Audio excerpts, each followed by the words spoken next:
ਸਭ ਨੂੰ ਜੈ ਮਸੀਹ ਦੀ। ਪੰਜਾਬੀ ਬਾਈਬਲ ਸਟੋਰੀਜ਼ ਦੇ ਵਿੱਚ ਤੁਹਾਡਾ ਸਭ ਦਾ ਸਵਾਗਤ ਹੈ। ਇਸ ਤੋਂ ਪਹਿਲਾਂ ਕਿ ਅਸੀਂ ਅੱਗੇ ਵਧੀਏ, ਜੇਕਰ ਤੁਸੀਂ ਇਸ ਚੈਨਲ ਨੂੰ ਸਬਸਕ੍ਰਾਈਬ ਨਹੀਂ ਕੀਤਾ ਤਾਂ ਤੁਸੀਂ ਕਰ ਸਕਦੇ ਹੋ। ਤੁਸੀਂ ਇਸ ਚੈਨਲ ਨੂੰ ਆਪਣੇ ਦੋਸਤਾਂ ਮਿੱਤਰਾਂ ਨੂੰ ਸ਼ੇਅਰ ਕਰ ਸਕਦੇ ਹੋ। ਇਸ ਚੈਨਲ ਦੇ ਦੁਆਰਾ ਪਰਮੇਸ਼ਰ ਤੁਹਾਨੂੰ ਸਭ ਨੂੰ ਬੜੀ ਆਸ਼ੀਸ਼ ਦੇਵੇ। ਤਾਂ ਆਓ ਅੱਜ ਦੀ ਵੀਡੀਓ ਨੂੰ ਸ਼ੁਰੂ ਕਰਦੇ ਹਾਂ। ਰੋਮੀਆਂ ਨੂੰ ਅਧਿਆਇ 10। हे ਭਰਾਵੋ, ਮੇਰੇ ਮਨ ਦੀ ਇੱਛਾ ਅਤੇ ਮੇਰੀ ਬੇਨਤੀ ਪਰਮੇਸ਼ਰ ਦੇ ਅੱਗੇ ਉਹਨਾਂ ਦੀ ਮੁਕਤੀ ਲਈ ਹੈ। ਮੈਂ ਉਹਨਾਂ ਦੀ ਗਵਾਹੀ ਵੀ ਭਰਦਾ ਹਾਂ ਕਿ ਉਹਨਾਂ ਨੂੰ ਪਰਮੇਸ਼ਰ ਲਈ ਅਣਖ ਤਾਂ ਹੈ, ਪਰ ਸਮਝ ਨਾਲ ਨਹੀਂ, ਕਿਉਂ ਜੋ ਪਰਮੇਸ਼ਰ ਦੀ ਧਾਰਮਿਕਤਾ ਤੋਂ ਅਣਜਾਣ ਹੋ ਕੇ ਅਤੇ ਆਪਣੀ ਹੀ ਧਾਰਮਿਕਤਾ ਨੂੰ ਦ੍ਰਿੜ ਕਰਨ ਦਾ ਯਤਨ ਕਰਕੇ ਉਹ ਪਰਮੇਸ਼ਰ ਦੀ ਧਾਰਮਿਕਤਾ ਦੇ ਅਧੀਨ ਨਾ ਹੋਏ। ਕਿਉਂ ਜੋ ਧਾਰਮਿਕਤਾ ਲਈ ਮਸੀਹ ਹਰੇਕ ਵਿਸ਼ਵਾਸ ਕਰਨ ਵਾਲੇ ਦੇ ਲਈ ਵਿਵਸਥਾ ਦਾ ਅੰਤ ਹੈ, ਸਾਰਿਆਂ ਦੇ ਲਈ ਮੁਕਤੀ। ਮੂਸਾ ਲਿਖਦਾ ਹੈ ਕਿ ਜਿਹੜਾ ਮਨੁੱਖ ਉਸ ਵਿਵਸਥਾ ਅਨੁਸਾਰ ਧਾਰਮਿਕਤਾ ਨੂੰ ਪੂਰਾ ਕਰਦਾ ਹੈ, ਉਹ ਉਸੇ ਧਾਰਮਿਕਤਾ ਨਾਲ ਜਿਉਂਦਾ ਰਹੇਗਾ। ਪਰ ਉਹ ਧਾਰਮਿਕਤਾ ਜੋ ਵਿਸ਼ਵਾਸ ਤੋਂ ਹੈ, ਇਸ ਤਰ੍ਹਾਂ ਕਹਿੰਦੀ ਹੈ, ਜੋ ਆਪਣੇ ਮਨ ਵਿੱਚ ਇਹ ਨਾ ਆਖ ਕਿ ਆਕਾਸ਼ ਉੱਤੇ ਕੌਣ ਚੜ੍ਹੇਗਾ, ਅਰਥਾਤ ਮਸੀਹ ਨੂੰ ਹੇਠਾਂ ਉਤਾਰਨ ਲਈ, ਜਾਂ ਪਤਾਲ ਵਿੱਚ ਕੌਣ ਉਤਰੇਗਾ, ਅਰਥਾਤ ਮਸੀਹ ਨੂੰ ਮੁਰਦਿਆਂ ਵਿੱਚੋਂ ਉਠਾ ਲਿਆਉਣ ਲਈ। ਪਰ ਕੀ ਆਖਦਾ ਹੈ, ਬਚਨ ਤੇਰੇ ਕੋਲ ਅਤੇ ਤੇਰੇ ਮੂੰਹ ਵਿੱਚ ਅਤੇ ਤੇਰੇ ਮਨ ਵਿੱਚ ਹੈ। ਇਹ ਤਾਂ ਉਸ ਵਿਸ਼ਵਾਸ ਦਾ ਬਚਨ ਹੈ ਜਿਹਦਾ ਅਸੀਂ ਪ੍ਰਚਾਰ ਕਰਦੇ ਹਾਂ। ਕਿਉਂਕਿ ਜੇ ਤੂੰ ਆਪਣੇ ਮੂੰਹ ਨਾਲ ਪ੍ਰਭੂ ਯਿਸੂ ਦਾ ਇਕਰਾਰ ਕਰੇ ਅਤੇ ਆਪਣੇ ਦਿਲ ਨਾਲ ਮੰਨ ਲਵੇਂ ਜੋ ਪਰਮੇਸ਼ਰ ਨੇ ਉਹਨੂੰ ਮੁਰਦਿਆਂ ਵਿੱਚੋਂ ਜਿਵਾਲਿਆ ਹੈ, ਤਾਂ ਤੂੰ ਜ਼ਰੂਰ ਬਚਾਇਆ ਜਾਵੇਂਗਾ। ਧਾਰਮਿਕਤਾ ਦੇ ਲਈ ਤਾਂ ਦਿਲ ਨਾਲ ਵਿਸ਼ਵਾਸ ਕੀਤਾ ਜਾਂਦਾ ਅਤੇ ਮੁਕਤੀ ਲਈ ਮੂੰਹ ਨਾਲ ਇਕਰਾਰ ਕੀਤਾ ਜਾਂਦਾ ਹੈ। ਪਵਿੱਤਰ ਗ੍ਰੰਥ ਇਸ ਤਰ੍ਹਾਂ ਕਹਿੰਦਾ ਹੈ ਕਿ ਜੋ ਕੋਈ ਉਸ ਉੱਤੇ ਵਿਸ਼ਵਾਸ ਕਰੇ ਉਹ ਸ਼ਰਮਿੰਦਾ ਨਾ ਹੋਵੇਗਾ। ਯਹੂਦੀ ਅਤੇ ਯੂਨਾਨੀ ਵਿੱਚ ਤਾਂ ਕੁਝ ਫਰਕ ਨਹੀਂ ਹੈ, ਇਸ ਲਈ ਜੋ ਉਹੀ ਪ੍ਰਭੂ ਸਭ ਦਾ ਪ੍ਰਭੂ ਹੈ ਅਤੇ ਉਹਨਾਂ ਸਾਰਿਆਂ ਲਈ ਜਿਹੜੇ ਉਹਦਾ ਨਾਮ ਲੈਂਦੇ ਹਨ ਵੱਡਾ ਦਾਤਾ ਹੈ। ਕਿਉਂ ਜੋ ਹਰੇਕ ਜੋ ਪ੍ਰਭੂ ਦਾ ਨਾਮ ਲੈ ਕੇ ਪੁਕਾਰੇਗਾ ਉਹ ਬਚਾਇਆ ਜਾਵੇਗਾ। ਪਰ ਜਿਸ ਦੇ ਉੱਤੇ ਵਿਸ਼ਵਾਸ ਨਹੀਂ ਕੀਤਾ, ਉਹ ਉਸ ਦਾ ਨਾਮ ਕਿਵੇਂ ਲੈਣ? ਅਤੇ ਜਿਸ ਦੀ ਖਬਰ ਸੁਣੀ ਹੀ ਨਹੀਂ, ਉਸ ਉੱਤੇ ਵਿਸ਼ਵਾਸ ਕਿਵੇਂ ਕਰਨ? ਅਤੇ ਪ੍ਰਚਾਰਕ ਤੋਂ ਬਿਨਾਂ ਕਿਵੇਂ ਸੁਣਨ? ਅਤੇ ਜੇ ਭੇਜੇ ਨਾ ਜਾਣ ਤਾਂ ਕਿਵੇਂ ਪ੍ਰਚਾਰ ਕਰਨ? ਜਿਵੇਂ ਲਿਖਿਆ ਹੋਇਆ ਹੈ ਕਿ ਜਿਹੜੇ ਚੰਗੀਆਂ ਗੱਲਾਂ ਦੀ ਖੁਸ਼ਖਬਰੀ ਸੁਣਾਉਂਦੇ ਹਨ, ਉਹਨਾਂ ਦੇ ਪੈਰ ਕਿੰਨੇ ਸੋਹਣੇ ਹਨ। ਪਰ ਸਭ ਨੇ ਇਸ ਖੁਸ਼ਖਬਰੀ ਨੂੰ ਨਹੀਂ ਮੰਨਿਆ। ਕਿਉਂ ਜੋ ਯਸਾਇਆ ਕਹਿੰਦਾ ਹੈ, हे ਪ੍ਰਭੂ, ਸਾਡੇ ਸੰਦੇਸ਼ ਉੱਤੇ ਕਿਸ ਨੇ ਵਿਸ਼ਵਾਸ ਕੀਤਾ? ਸੋ ਵਿਸ਼ਵਾਸ ਸੁਣਨ ਨਾਲ ਅਤੇ ਸੁਣਨਾ ਮਸੀਹ ਦੇ ਬਚਨ ਤੋਂ ਆਉਂਦਾ ਹੈ। ਪਰ ਮੈਂ ਆਖਦਾ ਹਾਂ, ਭਲਾ ਉਹਨਾਂ ਨੇ ਨਹੀਂ ਸੀ ਸੁਣਿਆ? ਬੇਸ਼ੱਕ ਉਹਨਾਂ ਦੀ ਆਵਾਜ਼ ਸਾਰੀ ਧਰਤੀ ਵਿੱਚ ਗਈ ਅਤੇ ਸੰਸਾਰ ਦੀਆਂ ਹੱਦਾਂ ਤੱਕ ਉਹਨਾਂ ਦੇ ਬੋਲ। ਪਰ ਮੈਂ ਕਹਿੰਦਾ ਹਾਂ, ਕੀ ਇਸਰਾਏਲ ਨਹੀਂ ਸੀ ਜਾਣਦਾ? ਪਹਿਲਾਂ ਤਾਂ ਮੂਸਾ ਕਹਿੰਦਾ ਹੈ, ਮੈਂ ਉਹਨਾਂ ਤੋਂ ਜੋ ਕੌਮ ਨਹੀਂ ਹੈ ਤੁਹਾਨੂੰ ਈਰਖਾ ਕਰਾਵਾਂਗਾ। ਮੈਂ ਇੱਕ ਮੂਰਖ ਕੌਮ ਦੇ ਦੁਆਰਾ ਤੁਹਾਨੂੰ ਗੁੱਸਾ ਦਿਵਾਵਾਂਗਾ।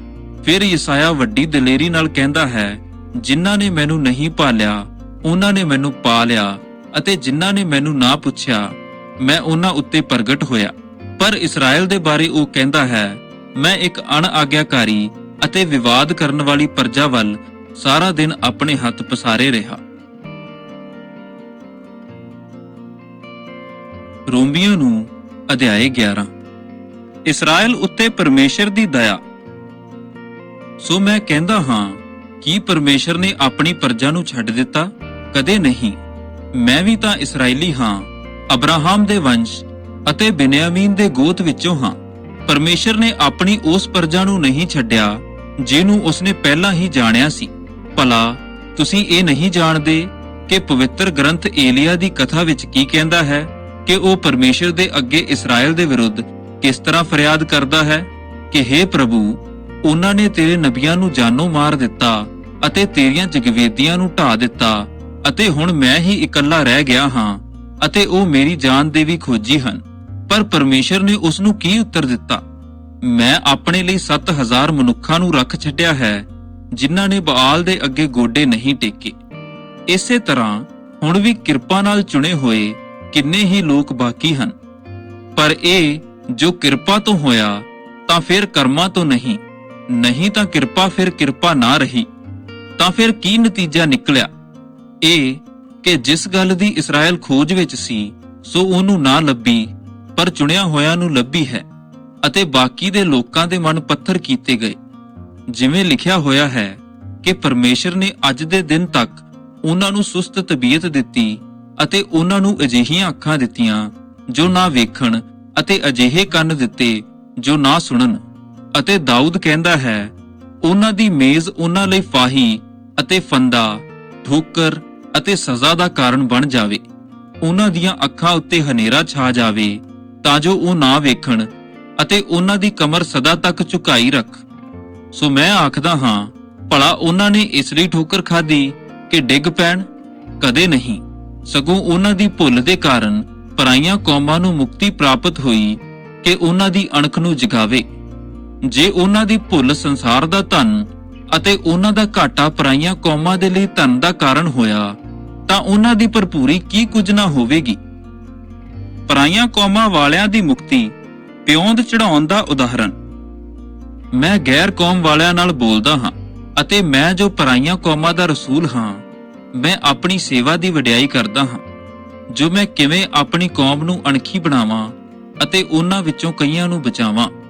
ਕਿਉਂਕਿ ਜੇ ਉਹਨਾਂ ਦਾ ਰੱਦਣਾ ਸੰਸਾਰ ਦਾ ਮੇਲ ਮਿਲਾਪ ਹੋਇਆ, ਤਾਂ ਉਹਨਾਂ ਦਾ ਕਬੂਲ ਕੀਤਾ ਜਾਣਾ ਮੁਰਦਿਆਂ ਵਿੱਚੋਂ ਜੀ ਉੱਠਣ ਤੋਂ ਬਿਨਾਂ ਹੋਰ ਕੀ ਹੋਵੇਗਾ।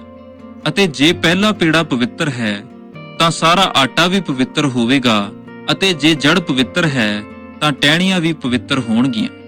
ਪਰ ਜੇ ਟਹਿਣੀਆਂ ਵਿੱਚੋਂ ਕੁਝ ਟਹਿਣੀਆਂ ਤੋੜੀਆਂ ਗਈਆਂ, ਅਤੇ ਤੂੰ ਜੋ ਜੰਗਲੀ ਜੈਤੂਨ ਸੀ ਉਹਨਾਂ ਦੀ ਥਾਂ ਪਿਉਂਦ ਕੀਤਾ ਗਿਆ, ਅਤੇ ਜੈਤੂਨ ਦੀ ਜੜ ਦੇ ਰਸ ਦਾ ਸਾਂਝੀ ਹੋਇਆ ਹੈ, ਤਾਂ ਉਹਨਾਂ ਟਹਿਣੀਆਂ ਉੱਤੇ ਘਮੰਡ ਨਾ ਕਰ। ਅਤੇ ਭਾਵੇਂ ਤੂੰ ਘਮੰਡ ਕਰੇ, ਤਾਂ ਵੀ ਤੂੰ ਜੜ ਨੂੰ ਨਹੀਂ ਸੰਭਾਲਦਾ, ਪਰ ਜੜ ਤੈਨੂੰ ਸੰਭਾਲਦੀ ਹੈ। ਫਿਰ ਤੂੰ ਇਹ ਆਖੇਂਗਾ ਕਿ ਟਹਿਣੀਆਂ ਇਸ ਲਈ ਤੋੜੀਆਂ ਗਈਆਂ ਜੋ ਮੈਂ ਪਿਉਂਦ ਕੀਤਾ ਜਾਵਾਂ। ਅੱਛਾ, ਉਹ ਤਾਂ ਅਵਿਸ਼ਵਾਸ ਦੇ ਕਾਰਨ ਤੋੜੀਆਂ ਗਈਆਂ, ਪਰ ਤੂੰ ਵਿਸ਼ਵਾਸ ਹੀ ਦੇ ਨਾਲ ਖਲੋਤਾ ਹੈ। ਇਸ ਲਈ ਅਭਿਮਾਨ ਨਾ ਕਰ, ਸਗੋਂ ਡਰ, ਕਿਉਂਕਿ ਜਦੋਂ ਪਰਮੇਸ਼ਰ ਨੇ ਅਸਲੀ ਟਹਿਣੀਆਂ ਨੂੰ ਨਾ ਛੱਡਿਆ, ਤਾਂ ਤੈਨੂੰ ਵੀ ਨਾ ਛੱਡੇਗਾ। ਸੋ ਪਰਮੇਸ਼ਰ ਦੀ ਦਿਆਲਗੀ ਅਤੇ ਸਖਤੀ ਨੂੰ ਵੇਖ। ਸਖਤੀ ਉਹਨਾਂ ਉੱਤੇ ਜਿਹੜੇ ਡਿੱਗ ਪਏ ਹਨ, ਪਰ ਪਰਮੇਸ਼ਰ ਦੀ ਦਿਆਲਗੀ ਤੇਰੇ ਉੱਤੇ, ਜੇ ਤੂੰ ਉਹਦੀ ਦਿਆਲਗੀ ਵਿੱਚ ਟਿਕਿਆ ਰਹੇ। ਨਹੀਂ ਤਾਂ ਤੂੰ ਵੀ ਵੱਢਿਆ ਜਾਵੇਂਗਾ, ਅਤੇ ਉਹ ਵੀ ਜੇ ਅਵਿਸ਼ਵਾਸ ਵਿੱਚ ਟਿਕੇ ਨਾ ਰਹਿਣ, ਤਾਂ ਪਿਉਂਦ ਕੀਤੇ ਜਾਣਗੇ। ਕਿਉਂ ਜੋ ਪਰਮੇਸ਼ਰ ਨੂੰ ਅਧਿਕਾਰ ਹੈ ਕਿ ਉਹਨਾਂ ਨੂੰ ਫੇਰ ਪਿਉਂਦ ਕਰੇ। ਕਿਉਂਕਿ ਜੇ ਤੂੰ ਉਸ ਜੈਤੂਨ ਦੇ ਰੁੱਖ ਨਾਲੋਂ ਵੱਢਿਆ ਗਿਆ ਜੋ ਅਸਲ ਵਿੱਚ ਜੰਗਲੀ ਹੈ, ਅਤੇ ਸੁਭਾਅ ਦੇ ਵਿਰੁੱਧ ਚੰਗੇ ਜੈਤੂਨ ਦੇ ਰੁੱਖ ਵਿੱਚ ਪਿਉਂਦ ਕੀਤਾ ਗਿਆ, ਤਾਂ ਇਹ ਜੋ ਅਸਲੀ ਟਹਿਣੀਆਂ ਹਨ, ਆਪਣੇ ਹੀ ਜੈਤੂਨ ਦੇ ਰੁੱਖ ਵਿੱਚ ਕਿੰਨਾ ਵੱਧ ਕੇ ਪਿਉਂਦ ਨਾ ਕੀਤੀਆਂ ਜਾਣਗੀਆਂ। ਸਾਰੇ ਇਸਰਾਇਲ ਦੀ ਮੁਕਤੀ। ਹੁਣ ਹੇ ਭਰਾਵੋ, ਕਿਤੇ ਇਸ ਤਰ੍ਹਾਂ ਨਾ ਹੋਵੇ ਜੋ ਤੁਸੀਂ ਆਪਣੀ ਜਾਂਚ ਵਿੱਚ ਸਿਆਣੇ ਬਣ ਬੈਠੋ। ਮੈਂ ਚਾਹੁੰਦਾ ਹਾਂ ਜੋ ਤੁਸੀਂ ਇਸ ਭੇਤ ਤੋਂ ਅਣਜਾਣ ਨਾ ਰਹੋ, ਕਿਉਂ ਜੋ ਕੁਝ ਕਠੋਰਤਾ ਇਸਰਾਇਲ ਉੱਤੇ ਆਣ ਪਈ ਅਤੇ ਪਈ ਰਹੇਗੀ, ਜਿੰਨਾ ਚਿਰ ਪਰਾਈਆਂ ਕੌਮਾਂ ਦੀ ਭਰਪੂਰੀ ਨਾ ਹੋ ਲਵੇ। ਅਤੇ ਇਸੇ ਤਰ੍ਹਾਂ ਇਸਰਾਇਲ ਬਚ ਜਾਵੇਗਾ, ਜਿਵੇਂ ਲਿਖਿਆ ਹੋਇਆ ਹੈ, ਇਸਰਾਇਲ ਦਾ ਛੁਡਾਉਣ ਵਾਲਾ ਸਿਯੋਨ ਤੋਂ ਨਿਕਲੇਗਾ, ਉਹ ਯਾਕੂਬ ਵਿੱਚੋਂ ਅਭਗਤੀ ਨੂੰ ਦੂਰ ਕਰੇਗਾ। ਅਤੇ ਉਹਨਾਂ ਦੇ ਨਾਲ ਮੇਰਾ ਇਹ ਨੇਮ ਹੋਵੇਗਾ ਜੋ ਮੈਂ ਉਹਨਾਂ ਦੇ ਪਾਪਾਂ ਨੂੰ ਦੂਰ ਕਰ ਦੇਵਾਂਗਾ। ਉਹ ਖੁਸ਼ਖਬਰੀ ਦੇ ਅਨੁਸਾਰ ਤਾਂ ਤੁਹਾਡੇ ਵੈਰੀ ਹਨ, ਪਰਮੇਸ਼ਰ ਦੀ ਚੋਣ ਦੇ ਅਨੁਸਾਰ ਬਾਪ ਦਾਦਿਆਂ ਦੇ ਕਾਰਨ ਤੁਹਾਡੇ ਪਿਆਰੇ ਹਨ। ਕਿਉਂ ਜੋ ਪਰਮੇਸ਼ਰ ਦੇ ਵਰਦਾਨ ਅਤੇ ਬੁਲਾਹਟ ਸਦਾ ਲਈ ਹੈ। ਜਿਸ ਪ੍ਰਕਾਰ ਤੁਸੀਂ ਪਹਿਲਾਂ ਪਰਮੇਸ਼ਰ ਦੇ ਅਣਆਗਿਆਕਾਰ ਸੀ, ਪਰ ਹੁਣ ਉਹਨਾਂ ਦੀ ਅਣਆਗਿਆਕਾਰੀ ਦੇ ਕਾਰਨ ਤੁਹਾਡੇ ਉੱਤੇ ਦਇਆ ਕੀਤੀ ਗਈ, ਇਸੇ ਪ੍ਰਕਾਰ ਹੁਣ ਇਹ ਵੀ ਅਣਆਗਿਆਕਾਰ ਹੋਏ, ਤਾਂ ਜੋ ਤੁਹਾਡੇ ਉੱਤੇ ਜੋ ਦਇਆ ਕੀਤੀ ਗਈ ਹੈ, ਇਸ ਕਰਕੇ ਉਹਨਾਂ ਉੱਤੇ ਵੀ ਦਇਆ ਕੀਤੀ ਜਾਵੇ। ਸੋ ਪਰਮੇਸ਼ਰ ਨੇ ਸਾਰਿਆਂ ਨੂੰ ਇੱਕ ਸੰਗ ਕਰਕੇ ਅਣਆਗਿਆਕਾਰੀ ਦੇ ਬੰਧਨ ਵਿੱਚ ਜਾਣ ਦਿੱਤਾ, ਤਾਂ ਜੋ ਉਹ ਸਭ ਦੇ ਉੱਤੇ ਦਇਆ ਕਰੇ। ਪਰਮੇਸ਼ਰ ਦੀ ਸਤੂਤੀ। ਵਾਹ, ਪਰਮੇਸ਼ਰ ਦਾ ਧਨ ਅਤੇ ਬੁੱਧ ਅਤੇ ਗਿਆਨ ਕਿੰਨਾ ਡੂੰਘਾ ਹੈ। ਉਹਦੇ ਨਿਆਂ ਕਿੰਨੇ ਅਣਦੇਖੇ ਹਨ, ਅਤੇ ਉਹਦੇ ਮਾਰਗ ਕਿੰਨੇ ਦੁਰਲਭ ਹਨ। ਪ੍ਰਭੂ ਦੀ ਬੁੱਧੀ ਨੂੰ ਕਿਸ ਨੇ ਜਾਣਿਆ, ਜਾਂ ਕੌਣ ਉਹਦਾ ਸਲਾਹਕਾਰ ਬਣਿਆ, ਜਾਂ ਕਿਸ ਨੇ ਉਹਨੂੰ ਪਹਿਲਾਂ ਕੁਝ ਦਿੱਤਾ ਜਿਹਦਾ ਉਹਨੂੰ ਮੁੜ ਬਦਲਾ ਦਿੱਤਾ ਜਾਵੇ। ਕਿਉਂ ਜੋ ਉਸ ਤੋਂ ਅਤੇ ਉਸੇ ਦੇ ਵਸੀਲੇ ਨਾਲ ਅਤੇ ਉਸੇ ਦੇ ਲਈ ਸਾਰੀਆਂ ਵਸਤਾਂ ਹੋਈਆਂ ਹਨ, ਉਸ ਦੀ ਵਡਿਆਈ ਜੁਗੋ ਜੁਗ ਹੋਵੇ। ਆਮੀਨ। ਰੋਮੀਆਂ ਨੂੰ ਅਧਿਆਏ 12। ਪਰਮੇਸ਼ਰ ਦੀ ਸੇਵਾ ਵਾਲਾ ਜੀਵਨ। ਸੋ ਹੇ ਭਰਾਵੋ, ਮੈਂ ਪਰਮੇਸ਼ਰ ਦੀ ਦਇਆ ਯਾਦ ਕਰਾ ਕੇ ਤੁਹਾਡੇ ਅੱਗੇ ਬੇਨਤੀ ਕਰਦਾ ਹਾਂ ਕਿ ਤੁਸੀਂ ਆਪਣਿਆਂ ਸਰੀਰਾਂ ਨੂੰ ਜਿਉਂਦਾ ਅਤੇ ਪਵਿੱਤਰ ਅਤੇ ਪਰਮੇਸ਼ਰ ਨੂੰ ਭਾਉਂਦਾ ਹੋਇਆ ਬਲੀਦਾਨ ਕਰਕੇ ਚੜਾਵੋ। ਇਹ ਤੁਹਾਡੀ ਰੂਹਾਨੀ ਬੰਦਗੀ ਹੈ ਅਤੇ ਇਸ ਸੰਸਾਰ ਦੇ ਰੂਪ ਵਰਗੇ ਨਾ ਬਣੋ, ਸਗੋਂ ਆਪਣੀ ਬੁੱਧ ਦੇ ਨਵੇਂ ਹੋ ਜਾਣ ਦੇ ਕਾਰਨ ਤੁਹਾਡਾ ਚਾਲ ਚੱਲਣ ਵੀ ਬਦਲਦਾ ਜਾਵੇ, ਤਾਂ ਜੋ ਤੁਸੀਂ ਸਮਝ ਲਵੋ ਕਿ ਪਰਮੇਸ਼ਰ ਦੀ ਚੰਗੀ ਅਤੇ ਮਨ ਭਾਉਂਦੀ ਅਤੇ ਪੂਰੀ ਇੱਛਾ ਕੀ ਹੈ। ਮੈਂ ਤਾਂ ਉਸ ਕਿਰਪਾ ਤੋਂ ਜਿਹੜੀ ਮੈਨੂੰ ਦਾਨ ਹੋਈ ਤੁਹਾਡੇ ਵਿੱਚੋਂ ਹਰੇਕ ਨੂੰ ਕਹਿੰਦਾ ਹਾਂ ਕਿ ਕੋਈ ਆਪਣੇ ਆਪ ਨੂੰ ਜਿੰਨਾ ਉਸ ਨੂੰ ਚਾਹੀਦਾ ਹੈ ਉਸ ਨਾਲੋਂ ਵੱਧ ਨਾ ਸਮਝੇ, ਪਰ ਜਿਵੇਂ ਪਰਮੇਸ਼ਰ ਨੇ ਮਿਣ ਕੇ ਹਰੇਕ ਨੂੰ ਵਿਸ਼ਵਾਸ ਵੰਡ ਦਿੱਤਾ ਹੈ, ਉਵੇਂ ਹੀ ਸੁਰਤ ਨਾਲ ਸਮਝੇ। ਜਿਵੇਂ ਇੱਕ ਸਰੀਰ ਵਿੱਚ ਬਹੁਤ ਸਾਰੇ ਅੰਗ ਹੁੰਦੇ ਹਨ, ਪਰ ਸਾਰਿਆਂ ਅੰਗਾਂ ਦਾ ਇੱਕੋ ਹੀ ਕੰਮ ਨਹੀਂ, ਉਸੇ ਤਰ੍ਹਾਂ ਅਸੀਂ ਵੀ ਜੋ ਬਹੁਤ ਸਾਰੇ ਹਾਂ, ਮਸੀਹ ਵਿੱਚ ਮਿਲ ਕੇ ਇੱਕ ਸਰੀਰ ਹਾਂ ਅਤੇ ਇੱਕ ਦੂਜੇ ਦੇ ਅੰਗ ਹਾਂ। ਸੋ ਸਾਨੂੰ ਉਸ ਕਿਰਪਾ ਦੇ ਅਨੁਸਾਰ ਜੋ ਸਾਨੂੰ ਦਾਨ ਹੋਈ ਵੱਖੋ-ਵੱਖ ਵਰਦਾਨ ਮਿਲੇ ਹਨ। ਫਿਰ ਜੇ ਕਿਸੇ ਨੂੰ ਭਵਿੱਖਬਾਣੀ ਦਾ ਵਰਦਾਨ ਮਿਲਿਆ ਹੋਵੇ ਤਾਂ ਉਹ ਆਪਣੇ ਵਿਸ਼ਵਾਸ ਦੇ ਅਨੁਸਾਰ ਭਵਿੱਖਬਾਣੀ ਕਰੇ, ਅਤੇ ਜੇ ਸੇਵਾ ਕਰਨ ਦਾ ਦਾਨ ਮਿਲਿਆ ਹੋਵੇ ਤਾਂ ਉਹ ਸੇਵਾ ਕਰਨ ਵਿੱਚ ਲੱਗਿਆ ਰਹੇ। ਜੇ ਸਿਖਾਉਣ ਵਾਲਾ ਹੋਵੇ ਤਾਂ ਸਿਖਾਉਣ ਦੇ ਕੰਮ ਵਿੱਚ ਲੱਗਿਆ ਰਹੇ। ਜੇ ਉਪਦੇਸ਼ਕ ਹੋਵੇ ਤਾਂ ਉਪਦੇਸ਼ ਕਰਨ ਵਿੱਚ ਲੱਗਿਆ ਰਹੇ। ਦਾਨ ਦੇਣ ਵਾਲਾ ਖੁੱਲੇ ਦਿਲ ਨਾਲ ਦੇਵੇ, ਅਗਵਾਈ ਕਰਨ ਵਾਲਾ ਉਤਸ਼ਾਹ ਨਾਲ ਅਗਵਾਈ ਕਰੇ, ਦਇਆ ਕਰਨ ਵਾਲਾ ਖੁਸ਼ੀ ਨਾਲ ਦਇਆ ਕਰੇ। ਪਿਆਰ ਨਿਸ਼ਕਪਟ ਹੋਵੇ, ਬੁਰਾਈ ਤੋਂ ਨਫ਼ਰਤ ਕਰੋ, ਭਲਾਈ ਕਰਨ ਵਿੱਚ ਲੱਗੇ ਰਹੋ। ਭਾਈਚਾਰੇ ਦੇ ਪਿਆਰ ਨਾਲ ਇੱਕ ਦੂਜੇ ਨਾਲ ਗੂੜਾ ਪਿਆਰ ਰੱਖੋ। ਆਦਰ ਵਿੱਚ ਦੂਜੇ ਨੂੰ ਚੰਗਾ ਸਮਝੋ। ਮਿਹਨਤ ਕਰਨ ਵਿੱਚ ਢਿੱਲੇ ਨਾ ਹੋਵੋ। ਆਤਮਾ ਵਿੱਚ ਸਰਗਰਮ ਰਹੋ। ਪ੍ਰਭੂ ਦੀ ਸੇਵਾ ਕਰਿਆ ਕਰੋ। ਆਸ ਵਿੱਚ ਆਨੰਦ ਅਤੇ ਬਿਪਤਾ ਵਿੱਚ ਧੀਰਜ ਕਰੋ। ਪ੍ਰਾਰਥਨਾ ਲਗਾਤਾਰ ਕਰਦੇ ਰਹੋ। ਸੰਤਾਂ ਦੀਆਂ ਲੋੜਾਂ ਦੇ ਸਾਂਝੀ ਬਣੋ। ਪ੍ਰਾਹੁਣਚਾਰੀ ਕਰਨ ਵਿੱਚ ਲੱਗੇ ਰਹੋ। ਆਪਣੇ ਸਤਾਉਣ ਵਾਲਿਆਂ ਨੂੰ ਬਰਕਤ ਦਿਓ, ਅਸੀਸ ਦਿਓ, ਸਰਾਪ ਨਾ ਦਿਓ। ਆਨੰਦ ਕਰਨ ਵਾਲਿਆਂ ਦੇ ਨਾਲ ਆਨੰਦ ਕਰੋ, ਰੋਣ ਵਾਲਿਆਂ ਦੇ ਨਾਲ ਰੋਵੋ। ਆਪਸ ਵਿੱਚ ਇੱਕ ਮਨ ਹੋਵੋ। ਉੱਚੀਆਂ ਗੱਲਾਂ ਉੱਤੇ ਮਨ ਨਾ ਲਾਓ, ਪਰ ਨੀਵਿਆਂ ਨਾਲ ਮਿਲੇ ਰਹੋ। ਆਪਣੀ ਜਾਂਚ ਵਿੱਚ ਸਿਆਣੇ ਨਾ ਬਣ ਬੈਠੋ। ਬੁਰਾਈ ਦੇ ਬਦਲੇ ਕਿਸੇ ਨਾਲ ਬੁਰਾਈ ਨਾ ਕਰੋ। ਜਿਹੜੀਆਂ ਗੱਲਾਂ ਸਾਰੇ ਮਨੁੱਖਾਂ ਦੇ ਭਾਣੇ ਚੰਗੀਆਂ ਹਨ, ਉਹਨਾਂ ਦਾ ਧਿਆਨ ਰੱਖੋ। ਜੇ ਹੋ ਸਕੇ ਤਾਂ ਆਪਣੀ ਵਾਹ ਲੱਗਦਿਆਂ ਸਾਰਿਆਂ ਮਨੁੱਖਾਂ ਦੇ ਨਾਲ ਮੇਲ ਮਿਲਾਪ ਰੱਖੋ। ਹੇ ਪਿਆਰਿਓ, ਆਪਣਾ ਬਦਲਾ ਨਾ ਲਵੋ, ਪਰ ਕ੍ਰੋਧ ਨੂੰ ਜਾਣ ਦਿਓ, ਕਿਉਂ ਜੋ ਲਿਖਿਆ ਹੋਇਆ ਹੈ ਕਿ ਪਰਮੇਸ਼ਰ ਕਹਿੰਦਾ ਹੈ, ਜੋ ਬਦਲਾ ਲੈਣਾ ਮੇਰਾ ਕੰਮ ਹੈ, ਮੈਂ ਹੀ ਬਦਲਾ ਲਵਾਂਗਾ। ਪਰ ਜੇ ਤੇਰਾ ਵੈਰੀ ਭੁੱਖਾ ਹੋਵੇ ਤਾਂ ਉਹਨੂੰ ਖਵਾ, ਜੇ ਪਿਆਸਾ ਹੋਵੇ ਤਾਂ ਉਹਨੂੰ ਪਾਣੀ ਪਿਆ, ਕਿਉਂ ਜੋ ਇਹ ਕਰਕੇ ਤੂੰ ਉਹਦੇ ਸਿਰ ਉੱਤੇ ਅੱਗ ਦੇ ਅੰਗਿਆਰਾਂ ਦਾ ਢੇਰ ਲਾਵੇਂਗਾ। ਬੁਰਾਈ ਤੋਂ ਨਾ ਹਾਰ, ਸਗੋਂ ਭਲਾਈ ਨਾਲ ਬੁਰਾਈ ਨੂੰ ਜਿੱਤ ਲੈ।